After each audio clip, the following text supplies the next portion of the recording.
সবাই ভালো আছেন। আবার আপনাদের কাছে আর একটা নতুন রেসিপি নিয়ে চলে এলাম, সেটা হলো কাঁচা লঙ্কার আচার। যাই হোক, আমি টিনা, আপনারা দেখছেন Tina's kitchen and daily blog. এবার দেখতে থাকুন লঙ্কার আচার বানানোর জন্য কি কি উপকরণ নিয়েছি। কাঁচা লঙ্কাকে মাঝ বরাবর কেটে আমি তার দানাগুলো সব বাইরে বার করে নিয়েছি। আর নিয়েছি সর্ষে, মৌরি, জিরা, আমলা মেথি, এলাচ, গোলমরিচ আর একটা শুকনো লঙ্কা, আর নিয়েছি ভিনিগার।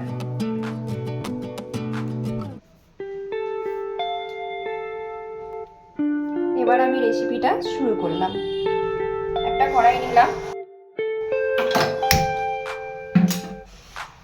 এবার আমি এই সমস্ত উপকরণগুলো কড়াইতে ভেজে নেব।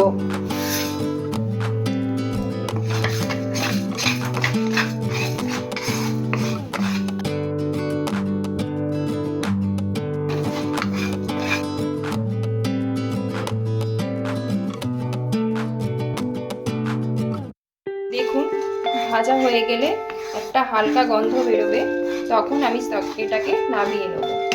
হালকা গন্ধ বেরিয়েছে, এবার আমি গ্যাসটা অফ করে কড়াই থেকে এটা নামিয়ে নিচ্ছি। এবার সমস্ত উপকরণগুলো আমি গড়িয়ে নেব। এমনভাবে গোড়াবেন যাতে পুরো মিহি যাতে না হয়।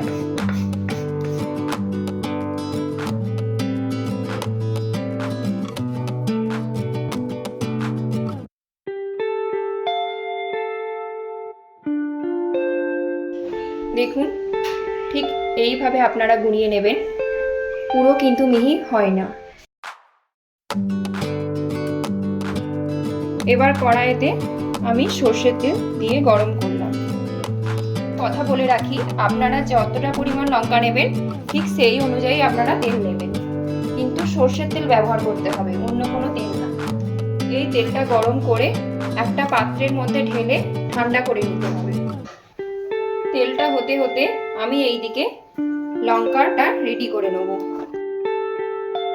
অল্প একটু নুন দিলাম, হলুদ গুঁড়ো দিলাম, আর দিলাম কালা জিরা।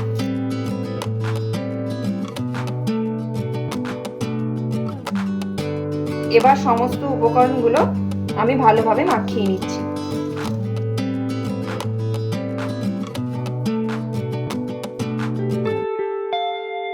আমার গরম হয়ে গিয়েছে, এবার আমি একটা বাটিতে ঠান্ডা করে নেব।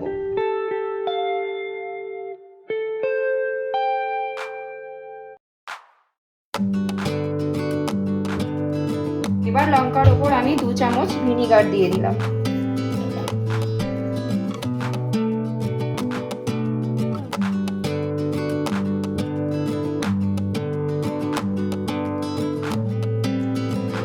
দেখুন, তেলটা ঠান্ডা হয়ে গিয়েছে।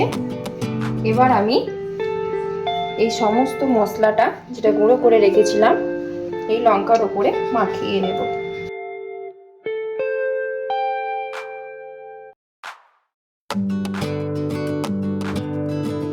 হয়ে গিয়েছে। এবার আমি একটা কাঁচের জার নিলাম। কাঁচের জারে রাখলে এটা দীর্ঘদিন থাকবে, এবার আপনারা রেখে খেতে পারবেন। এর মধ্যে আমি এই সমস্ত লঙ্কাগুলো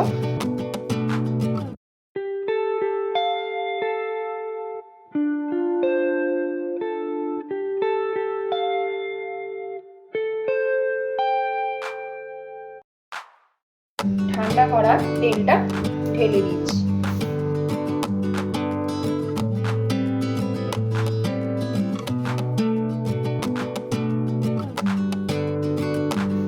দেখুন, এইভাবে আমি বানিয়ে ফেললাম লঙ্কার আচার। আপনারাও বাড়িতে চেষ্টা করবেন এই আচার বানানোটা। আর আমার যদি ভিডিওটা ভালো লেগে থাকে তাহলে লাইক, কমেন্ট, শেয়ার করবেন এবং চ্যানেলটিকে সাবস্ক্রাইব করে দেবেন। ভিডিওটা আমি এখানেই শেষ করলাম।